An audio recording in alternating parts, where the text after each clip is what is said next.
Everybody happy seeing the movie again? I'm assuming everyone's seen it already before. What? I don't want to waste too much time, so let's get started. Let's bring out somebody who you all know as Justice, Shannon Elizabeth.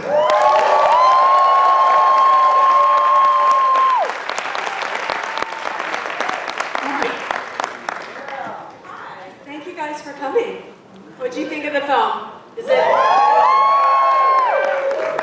Do you guys feel like it holds up after all this time? Yeah. Amazing. I'm just here to help facilitate a few questions and get started, so I'm going to help out as much as I can. Shannon, why don't we start by you telling people, how did you get involved in the Kevin Smith universe? I don't know, you told me. After American Pie, I had a 3-picture deal with Miramax, and this became the 3rd picture in my deal. So I got to go in and meet with Kevin and chat about the role, and I loved the character and wanted to play it in a way that wasn't just me, looking like me, which is why when I went in, I pitched to him, I want to get blonde and cut bangs and wear glasses because Justice is blind. And I had a little scales of justice that you never saw, I think, on my ankle. I was just playing out this character. Kevin looked at me as like, I just thought you were going to play the role, but yeah, sure, if you want to do all that. I was like, okay, cool. Yes. For those of you who didn't know, I was at the first lunch with Kevin and Jen as well. And we were sitting there having a conversation about the film.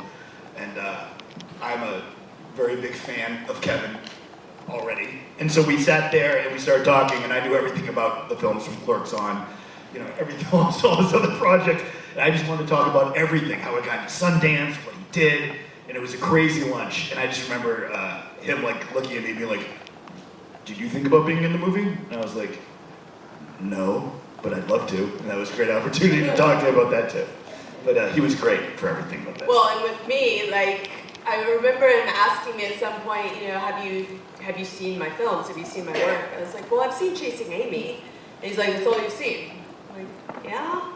And so then every time he introduced me to people, he'd be like, this is Shannon, she's going to play Justice in my next film. She's never seen my work. She has no idea who I am. I'm like, thanks, Kevin. He would just out me everywhere we went. Like every single place, right? Yeah. It was like, Do you have any memories of working on the film that you really enjoyed? Any moments that you really remembered about the film? I mean, there were so many moments because I got to work with these amazing girls. We had such a gang, and we had people from American Pie in it, which was quite a little reunion as well. And Kevin's such a great guy to work with. I mean, you guys have gotten to know him, I'm sure, quite a bit this trip and over the years, because he's just so personable, and he loves people, and he loves what he does. And so we had a bit of rehearsal with he and Jason and I, and that was always fun and gave us time to bond. And yeah, I mean, there wasn't any one moment, I don't think, because everything was so much fun, and it was just laughing all the time. I mean, getting to wear the cat suits, and it was just such a different vibe, and the whole thing with saving animals kind of worked for me, so Of course. Yeah. And then of course Mark Hamill, I think you shared he was the other half of where your honey wagon. I think he was the other half at the time. Was he? Yeah. That I don't remember. I do. But working with Will Ferrell actually was really funny. I mean, he had me laughing so much. I remember at the end, when we were doing the big scene at the end, and he was dodging gunfire or something, and he just had me laughing so much because he was just improvising a lot of things. And The day that he had the table flipped over and he was dodging the bullets? Yeah. That day. Yeah. It was hysterical. And I mean, to be able to work with him was just amazing. There were so many outtakes, I think, with Will Smith that they aren't even in the film at all, obviously. I bet there could be 20 minutes of stuff that he just did. I wonder if Kevin still has it. I'm sure he does. That'd be fun. We don't have that much time, so I want to make sure that if anybody has questions, we can go to the audience. Does anybody want to come up to either of these mic? Mic here? There was a mic there. Yes. Hi. So in this film, the diamond heist is so complex. You have the diversion, you have the lasers and everything. And I just wanted to ask, what do you think the girls would think about the fact that just a couple of men just sort of waltzed into the Louvre and stole a bunch of diamonds without any sort of plan because it was that easy? The goddamn Kevin I Smith mean, movie. don't know. I don't really know what to say now. It's quite angry that they're just a couple of men could just wander into the Louvre and steal. I mean, did they just get robbed recently? Yes, yes. Yeah. Yes. So, I mean, we tried to preempt what could happen, and they didn't listen to us. Yeah, We tried to do our job. It's a lot harder when the clit's involved. You know what I'm saying? Yes, over here. I'm not sure I can follow that question. Very few actors have the ability to be in more than one successful franchise. You have to, Harrison Ford, does it, but what I want to know is when you meet your fans, can you tell like which franchise they're a fan of? No. I mean, sometimes I can guess a little bit. I mean, there are moments I could guess, but sometimes people really surprise me.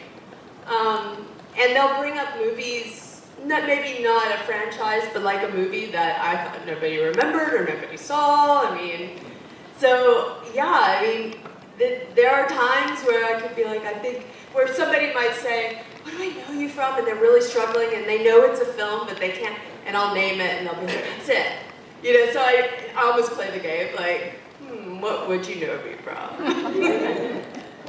But yeah, it's cool. Thank you, Ms. Shannon. Thank you. Thank you. Yes, right here. Hi, Shannon. What role, if any, did you have in possibly helping to get like Sean William Scott and Jason Biggs cameo roles in this film? Do you get involved at all, or did you just have a surprise that they were in it as well?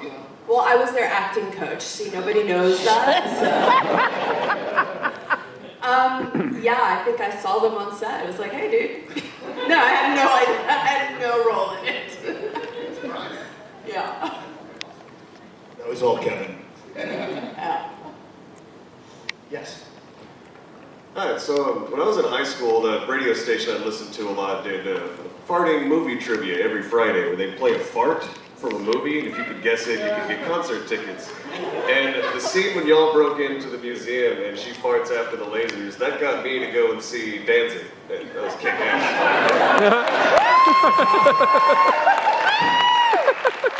As soon as the music started in the clip, I was on the phone, and they were like, how old are you? So the question is, does fast food really make chicks fart? Yes. I don't eat fast food, so I don't know personally. Only Stevie Stoner's fart. I mean, I hear that girls only fart roses. So, possibly. You didn't see the outtake of the roses that came out of her ass in the scene. They cut that part, but it was We're there. just getting outtake screening next time? Yeah, it was there. It was there. One more question real quick. I've been collecting signatures on my lunchbox since I got on board. Can I get Boo Boo Kitty Fucks real quick? See me after. Yeah. There we go. Anybody out there? I think we have. If anyone has a question and can't make it, Yeah, just make it on down to one of the mics if you can. Come on. It was really cool that you got to bring the character back in Reboot. So I'm wondering if there's another role that you've done that you wish could maybe get a reboot and you could come back and play the character again. Well, I mean, I've always felt that there should be a standalone movie about Nadia back home. And what happens there? I would like to know and see and do whatever she's doing over there. Like Czechoslovakian pie? Is that like what you're thinking? Yeah, but I think it's Slovakia now. So we Slovakia have to- pie. Slovakia pie? Slovakia That's pie. good. Yeah. Thank you. Other questions? Yes, right here. Love Actually, one of the best Christmas movies ever. Thank you. How do you go from actress to professional poker player? And do you find that people underestimate you a lot, especially when it comes to how smart you are? Oh, wow. Thank you. I don't think I am smart, but I I mean, I started playing poker to raise money for my charity. That was I literally learned how to play backstage 5 minutes before we filmed Celebrity Poker Showdown on Bravo. And that was like right at the beginning of the poker boom that happened where there were all these shows, and I grew up playing cards with my grandmother, but I'd never played Texas Hold'em, but I grew up in Texas, but I didn't know what Texas Hold'em was. So the producer taught it to me backstage. Needless to say, I bombed. I had no idea what I was doing. But during this time, a lot of the actors were fascinated with poker, and the poker players wanted to be actors.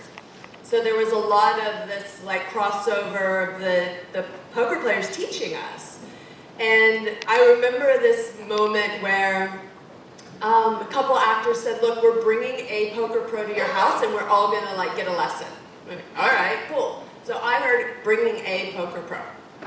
2 guys show up, and I literally sit there the whole time going, which one's the pro? Which one's the pro? Like, I didn't know who they were, because I knew a few poker names by their nicknames, but I didn't know their real names, because this was like early days. And one of them's teaching really like mathematical lesson, and the other one's like, don't listen to him, you play with your gut, you do this, you do that, and totally opposite. So I'm sitting here going, which one's the pro? Like, I don't know what I'm doing here. I remember Jennifer Tilley was there with us, and one of the pros was Phil Locke, but I knew him as the Unabomber. And the other guy was Antonio Esfandiari, which was the magician. So they were both pros, and I had no idea. And so we kept getting lessons, and at some point, something kind of just clicked for me that it was not so much about the cards, and it was the psychological aspect of the game, and that's when I started having fun. I actually don't claim to be good at the game, but people say, oh, she's a pro and she's so good. No, I've had some lucky moments, and I've had some success at it, but I'm not good at it. And I took a long break where I wasn't playing, and the game advanced and changed so much during that time. It's a really different game now. And I think a lot of that has to do with online and with AI and all the solvers that, when I was playing, there were no solvers. There was nothing to really train you other than people. So it's such a different game, and there's a big part of me that would love to quit doing everything and just go full-time poker, because I do love the game. But I don't know if the universe wants me to do that, and when the universe doesn't want you to do something, you're not going to succeed at it. So, but I do love it. Thank you. Thank you. Right here. Hello, I've got 2 things. My husband has a giant, giant crush on you. So would you mind saying hi to Ron? He's over here in the corner. Hi, Ron, in the corner. Hi, babe. My second is the scene where you guys are all walking into the diamond heist. You all were walking so in sync. How many takes did it take to get that right? Oh, goodness. I don't remember. Was it more than one? Oh, yeah.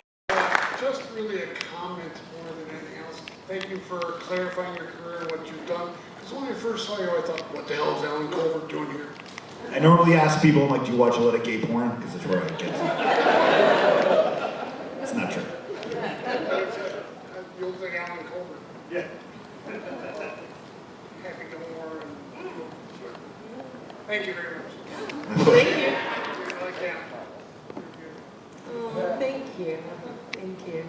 You know, you kind of steal my line with that, because when somebody's really like, where do I know you from? And they have a lot of friends around, and I really want to like play with them. I'm like, do you watch a lot of porn? And they get so embarrassed. It's great. It's Because great. they probably do, but I know that's not where they know me from. Yeah, I sit there, I get crazy too. Because I sit there, I'm like, yeah, I do a lot of gay porn. Black Hawk Down, you seen those? Yeah, that's I'm curious what your experience was like working on 13 Ghosts. Oh my gosh, it was such a great experience working with Tony Shalhoub. We would fly up and down to Canada, and we would talk about like the scenes on the plane, and we would pitch rewrites to the director, and you know, he's Lebanese, I'm Lebanese, and we had that like in common. And there was like a really great heartfelt scene that we had that got cut from the movie because they wanted to just get to the action. I'm like, is this scene available anywhere? I really wanted to see that scene, but we just had such a blast. Is it on the deleted scene DVD maybe? I haven't seen that, so I don't know. I don't think so. I remember asking for it, and they weren't even sure the cutting room floor was still a thing. So they weren't sure if they had it. I mean, God, we've been around a long time, the cutting room floor. But yeah, I don't know if it exists anymore. Maybe. I know. Thank you. Anyone else? Questions? Come on down. Okay. Oh, excellent. I thought of a real question. Sorry. Did you read the Happy comic books? And are you aware of like the 33% drop in bug population worldwide? Bug population? Yeah, the bug population is dropping everywhere. That would be interesting. Any other questions? Anybody? Yes, please, come on up. I did have one more. So in the reboot movie, one of the main points obviously is you and Jay have a daughter. I have been racking my brain for years trying to figure out when exactly Jay had time to loose that trouser snake. Because you get arrested right at the end when he finally finds out you're alive. So, That doesn't sound like a question. when was the daughter conceived? Yeah. When there's a little thing that goes into a hole. Like, I mean, so the conceiving would have happened in that moment, probably. I mean, how far back do we go? I just couldn't figure out when y'all would have had time to have sex before you went off to prison. Well, there's conjugal visits. Okay, fair enough. You know. Good answer. Anyone else? Going once? Oh, please, come on up. No? I don't really have a question, but I just want to say, I was in high school when American Pie came out, and that was truly iconic. Yeah. For my Thank age. you. Thank you. It's like one of the things you went to the theater to watch like 5 times. Oh, I love it. Thanks. Yes. Have you ever had a line or a scene that you couldn't believe you had to film for one of your movies? A line or a Like scene? a memorable line or scene, you're like, I can't believe I'm filming this right now. Like in a good way? In a good or bad way. Or I thought he meant in a bad way, like, I can't believe I'm doing this. You meant like, oh my God, I can't believe I'm doing this? Either way. I would say my scene from Love Actually, to be a part of that ensemble cast, and I mean, at the time, because everyone was there when I filmed, you know, Denise Richards played my sister. And so we were there together, and we'd already gone through all of like hair, makeup, wardrobe, and we were done up at breakfast. And a lot of people were still kind of getting ready, and they had said, we're gonna make you guys, like what they believed was a stereotypical looking Midwestern. So we were very brightly colored. And Hugh Grant was there in the breakfast line, and we ended up somehow talking to him. And Denise was like, oh, I'm so embarrassed because the way like they put us together, I feel so like bright, and she goes, I feel like a hooker. And he said, oh, my favorite. And that was pretty cool. That was a good moment that stuck in my head. Thank you. Thanks. Yes, over here. It's difficult to imagine that American Pie would be made today. But if it was, would you do it now compared to what you would have done? It's hard to say because I'm assuming we would also be assuming I'm 20 now, or in my 20s at this point in time. And there's so many different things going on in the world, and I mean, I don't think that script would even be funded the way it is today. You know, like I don't even know that that would happen. So. Yeah, there's been a few movies within the last 10 years that have kind of reached that level, but not many are being made today that are, like you said, are as iconic as American Pie. And it just sometimes you wonder if those scripts didn't get funded and you know, get to the shooting stage, you know, how would your younger self feel about doing it today? Is basically where I was going. Yeah, it's funny because there's so many great scripts out there that don't get funding. Yeah. And there's a lot of shitty scripts that get funded. And there's just no rhyme or reason. It's just the weirdest thing. And you know, when a script gets funded, gets a great cast, and it's lightning in a bottle, and like you never know when that's going to happen, and it just happens to come out at a time when people need that kind of like release of just like laughing and just having a good time, or going to a horror movie. Like horror fans are incredible, and sometimes you just want to go and see that and escape all of the stuff in the world. There was also a crazy thing that happened with the film, which the film was only made for $11 million, like the first American Pie, right? So they didn't think it was a big risk, and they didn't think we were trying to reach a massive audience. So when you're taking that small risk, they were like, oh, it's edgy, it'll just make its money back. They didn't even think it was going to be the hit what it was, because studios want to water everything down to reach the largest group possible. And unfortunately, that usually makes a bad movie, right, when you water it down. That's why Kevin's films, I think, are so successful, is because, you know, he's able to raise the money himself and reach his audience and say whatever he wants to say. And unfortunately, I don't think that's done enough either. And are you in the newest American Pie? Is there another one? I thought there was. Like, I don't know like about it, Stifler's funeral or something? Possibly. Oh, okay. No. Maybe it was all internet bullshit. I mean, look, you guys find out things quicker than I do. I mean, a lot of times people tell me things, I'm like, oh, they're doing that. Oh, cool, okay. And then maybe I get a call, but Yeah, maybe it was one of those fake AI things. well, you know, that somebody probably will make the AI version anyway, because why not? You can. Thank you.